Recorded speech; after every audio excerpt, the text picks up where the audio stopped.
एक बार फिर एक आदमी सिस्टम से हार कर अपने परिवार को छोड़कर अलविदा कर देता है।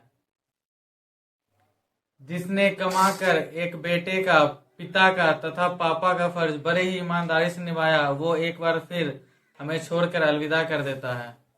ये कैसा सिस्टम है जो एक आदमी को इतना बड़ा स्टेप लेने पे मजबूर कर देता है?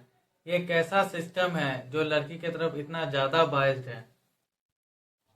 आपने अभी रिसेंट में अतुल सुभाष के केस के बारे में सुना होगा।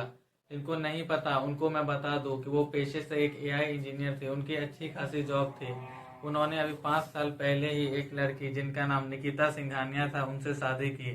दोनों का एक बेटा है जो कि 4 साल से अलग होने के बाद अब उनकी पत्नी निकिता सिंघानिया के साथ ही रह रहा है। जैसे ही दोनों का बेटा 1.5 साल का होता है, निकिता अपने बच्चे को लेकर अतुल के पास से चली जाती है और अतुल के ऊपर 7 फॉल्स केसेस लगा देती है।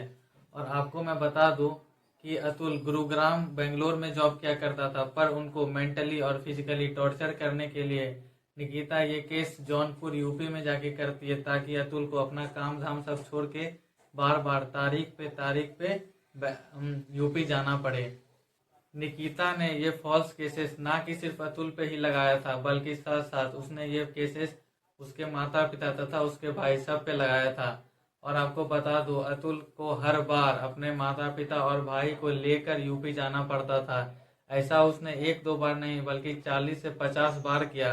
पर आपको तो पता ही है ये भारत है और यहाँ की सिस्टम कैसी है। कभी जाए तो कभी जज अब्सेंट हो, या तो कभी लॉयर का हड़ताल हो, या तो कभी निकिता ही ना आए। ऐसा करते करते उनको लास्ट तक भी कोई भी तरह से इंसाफ नहीं मिला। मेरे भाई, अभी आप सोच रहे होगे कि कोई लड़की ऐसे थोड़े ही किसी पे झूठे केस लगा देगी, तो मैं आपको बता दूं कि अतुल जब तक उसको तथा और उसकी मम्मी को हर छोटे मोटे ओकेजन पे गिफ्ट, ज्वेलरी, क्लोथ्स वगैरह देते रहे, तब तक तो सब कुछ ठीक था। पर अतुल ने जैसे ही ये बंद किया, बस वही झूठे केस और अपने बच्चे को लेके जाना, यही सब होते गया। और इस पर अतुल बहुत ज़्यादा ही टेंशन में आ गया था। जब निकिता अतुल पर ये छोटे फॉल्स केसेस करती है, तब वो एल्यूमिनाय में डिमांड के तौर पे 1 करोड़ रुपया कैश तथा हर महीने 40,000 रुपया का मेंटेनेंस चार्ज मांगती है। अब आप सोचिए, एक बंदा जो कि बेंगलोर में एक जॉब कर रहा है, उसके लिए 1 करोड़ ही कितनी बड़ी बात है। पर इस पर भी अतुल 1 करोड़ देने के लिए राजी हो जाते हैं। पर ये डिमांड बढ़ के, ध्यान से सुनिएगा मेरे भाइयों, ये डिमांड बढ़ के 3 करोड़ रुपया और हर महीने 40,000 तक हो जाता है। अतुल जब निकिता के लॉयर से जाके मिलते हैं और उनको दिखाते हैं कि देखिए मैम, इंडिया में कितने ही लोग हैं जो कि ऐसे ही सेल्फ डिप्रेशन के कारण अपने आप को ख़त्म कर लेते हैं। ये सुनते ही निकिता की माँ बोलती है कि तुम क्यों नहीं अपने आप को ख़त्म कर लेते, तुम भी सुसाइड कर लो। तब इस पर अतुल जवाब देते हैं कि अगर वो सुसाइड कर लेते हैं तो उनका एटीएम बंद हो जाएगा। तब इस पर भी निकिता की माँ जवाब देती है कि वो मर भी जाएगा तब भी उनका एटीएम बंद नहीं होगा, क्योंकि अतुल के मरने के बाद भी अतुल की आधी प्रॉपर्टी तो निकिता के नाम ही हो जाएगी। तब वो लोग फिर से ऐसे ही करेंगे। ये सब सुनते सुनते और बार बार आते जाते और इंसाफ ना मिलने के कारण अतुल इतना ज़्यादा डिप्रेस हो जाता है कि वो लास्ट दिन अपने दोस्तों को गुड बाय बोल के 24 पन्नों का एक खत लिख के तथा 1.5 मिनट का एक वीडियो बना के अपने आप को खत्म कर लेता है। अब आप समझिए कि उस इंसान की जो कि मरने से पहले खुद की गाथा लिख रहा है और खुद 1.5 मिनट का वीडियो बना रहा है, आप सोचिए कि उस समय उनका मेंटल स्थिति क्या होगा, वो किस पेन से गुजर रहे होंगे, जो कि हम और आप समझ भी नहीं सकते हैं।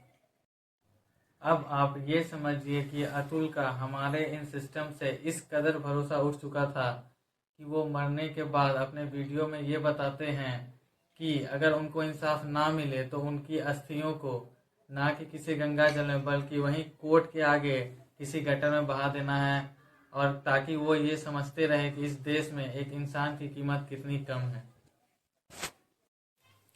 हमारे देश में 85% केसेस ऐसे होते हैं जहाँ की आदमी को झूठे फॉल्स केसेस में फंसाया जाता है। आदमी लड़ते लड़ते लास्ट में हार कर इतना बड़ा कदम उठा लेता है और वो कुछ नहीं कर पाता। मेरी इस सिस्टम से यही गुजारिश है कि जैसे ही वुमेन्स में भी इमोशंस होते हैं, वैसे ही मेंस में भी इमोशंस होते हैं। Men's are also emotional beings.